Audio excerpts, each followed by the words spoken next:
Good afternoon, and thank you for joining us on Across the Fence. I'm Jolie Whitney. If you're a reader like me, then you know there's nothing better than finding a quiet, warm, sunny spot to kick back with your favorite book and while away a summer afternoon.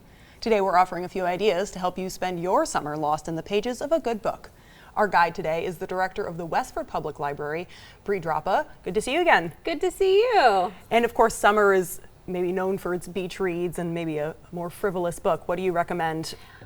I recommend reading whatever you want during the summer. The summer is the time to explore new authors, to explore new series, and just totally get lost in a book.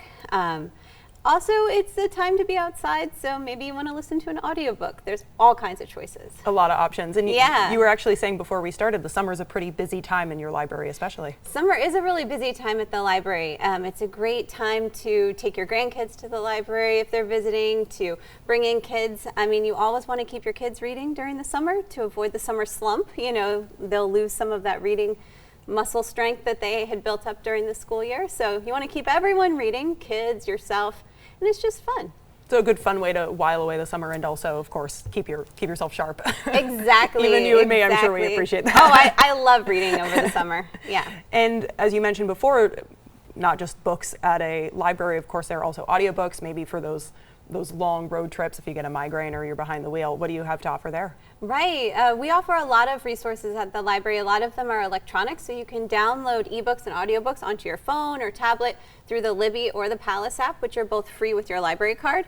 I think audiobooks are a fantastic way to maybe knock out those required summer readings. If you're, a high schooler or something and you've required summer reading, download it on audio. Go out for a hike, stick it in your earbuds and, enjoy nature and listen to your story. I mow the lawn while listening to books, so it's actually become my favorite chore and task. I just put in my earbuds, I put on my noise canceling headphones, and I have an hour and a half to listen to a book. Read on the move a little bit. Right, it makes those unpleasant tasks really pleasant, and you can listen to a lot of books over the summer. And it's not just books or literature that libraries rent out. Can you tell me what else you folks offer? Right, we offer a variety of things. The new thing is the Library of Things. So libraries check out puzzles, games, sports equipment.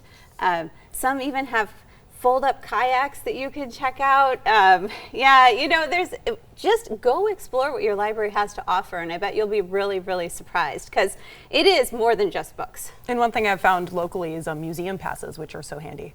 Museum passes are really handy. All libraries in Vermont have state parks passes that can get your family into a state park or a state historic site for free. Different museums, usually locally. So if you're in southern Vermont, they might have a different choice than up here in Chittenden County, but anywhere local, they might have a pass to it. Great, and of course this is the 100-year anniversary of Vermont State Park, so you can support your library and your state parks at once. Yes, exactly. I know it's a great place to read a book. Oh, absolutely. And speaking of books, you've brought quite a few with you today. Let's start with some that you recommend for a middle school reader. Okay, so the first book that I'm recommending to the crowd is Alan Gratz. He's a fantastic middle school writer. It takes place during the Battle of Pearl Harbor, so we actually start the day before, so December 6th. And it follows the story of two best friends. They're young, they live with their parents on the military base, and one friend is white and one friend is Japanese. And then when the base is bombed, there's a lot of prejudice and racism that comes towards the Japanese American family. And so you have those issues of racism and prejudice. This is one of those authors that writes fantastic books, not only on World War II, he has several, but more contemporary issues like climate change, 9/11, refugees. It's also great for adults who like historical fiction. So if you want to read with your child or your middle schooler to have something to talk about, it's a great read. And it's also a little bit less violent than some of the World War II books that adults might have available. Sure, so a great pick for maybe a family book club. Yes, a family book club, family read aloud. I'm a big fan of those. I actually brought one that would make a perfect family read aloud. So this is The Lost Library by Rebecca Steed and Wendy Mass, who are both fantastic middle grade authors. This book is on the Vermont's Golden Dome Book Award list. The Golden Dome are the middle school book awards. So any library in Vermont should have a copy of this. Do you know what little free libraries are? Well, I've seen plenty of them. I'm a fan of stopping by. Okay, well, so in this book, a little free library appears, and it is curated by a cat. So this book is told by 3 different voices. Evan, who's an 11-year-old boy, a ghost librarian named Al, and the voice of Mortimer, the cat, the curator of this little free library. So there is a mystery, there's great cat, you know. A cat and a librarian is always the best.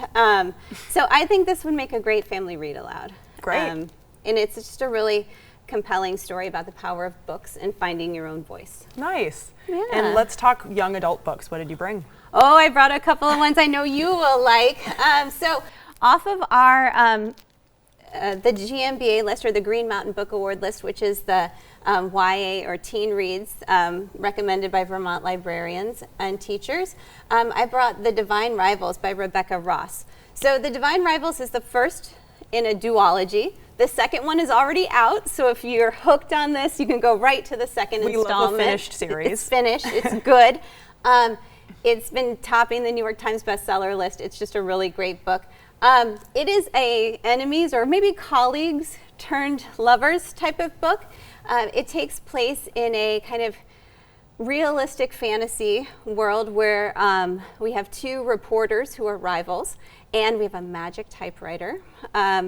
And one of the reporters, her brother, has gone missing in the war, and she's determined to find out about this, but she needs to win a prize to save her family, and we have a handsome yet dastardly competitor for the prize standing in her way. So it is just really, really good. I want to read the little snippet description. It says, "Rich and romantic. If stories had a scent, this one would smell like a mug of black tea, the ink of a typewriter, and the addictive spice called enemies to lovers." Ooh. So I really think, I've got goosebumps. I think you'll love this one. Everyone needs a dastardly rival, of course. Oh, of course, of course. And now, knowing that you are a romance fan, like a true romance fan, I brought you this book by Allie Hazelwood. I think I had recommended her last time, and you had been like, I love her. So this book is also on the Green Mountain Book Award list, and this one is called Check and Mate. So this is Allie Hazelwood's first young adult book. So she's usually a nice steamy romance, not too steamy, but mid-steamy. But this is for a younger audience, so not as much. But this is about chess. And Mallory, her life is a mess, and she has the chance to play one more chess game for a big prize, which she desperately needs that money. But the bad boy of chess, Nolan Sawyer, stands in her way, and she realizes she might like something more than just chess in this book. And I fortunately, as a huge Allie Hazelwood fan, I have already read this one, and I cannot recommend it enough. It took 2 sittings. It was gone. Right, so highly recommend. And it's also paperback book, which is great to take to the beach or stick in your backpack on a plane. Quick read. So definitely recommend Check and Mate by Allie Hazelwood if you're into some romance. That one's phenomenal. So, yay! And why don't you tell me about some of the books for adults that you've brought? Okay, I'd love to hold up the book, The Women by Kristen Hanna, but it's so popular right now at my library that both of my copies are checked out, and I just couldn't get one. Kristen Hanna is basically like the reigning queen of historical fiction, romance, relationship stories. She writes page-turners, tear-jerkers. Her book, The Nightingale, left me in a puddle. She wrote The Four Winds, and this is her newest book called The Women. And this is about women in Vietnam who are nurses. So it follows the life of Frankie, who goes to Vietnam as a nurse, and then, has those Vietnam experiences. It's a lens into what women experienced in Vietnam, and then afterwards. So she's dealing with PTSD, she's dealing with protests and people, being anti-war. This book is super popular, so if you're hoping to get it at your library, you might want to get on the waiting list right now because it has a really long waiting list at all libraries.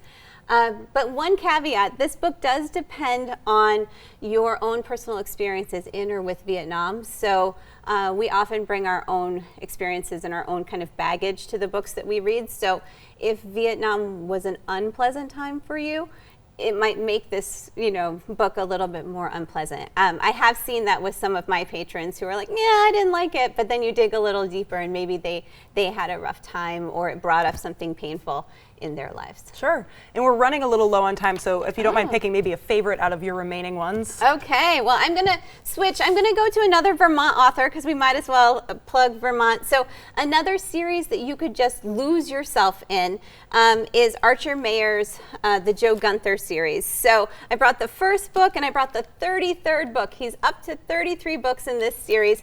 These are mystery detective novels. They're police procedurals. They take place throughout Vermont. So he's based in the Brattleboro area, but he comes up to Burlington, the Northeast Kingdom, St. Albans, anywhere. I think this latest one even has him stepping into New Hampshire. So he gets around, but Joe Gunther is just a great gumshoe with a heart.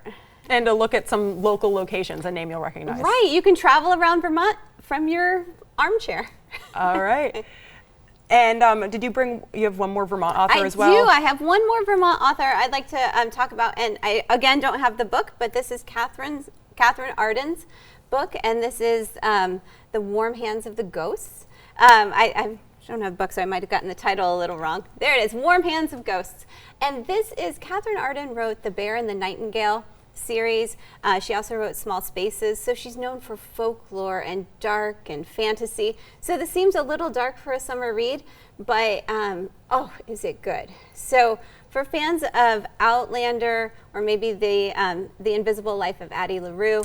Both great books. Yeah. So this is historical fiction at its best, but combined with her traditional folklore. So this takes place in World War I Belgium. A sister goes to look for a missing brother who's presumed dead, and there's a mysterious hotel in the woods, and can you drink this drink and forget about the war? And a lot going on. A lot going on, but it is great. All right, and that's all we have time for today, but thank you so much for joining us. Thank you. And that takes care of Across the Fence for today. My thanks to the crew behind the scenes here at WCAX. Go visit your local library. I'm Jolie Whitney. Have a good one.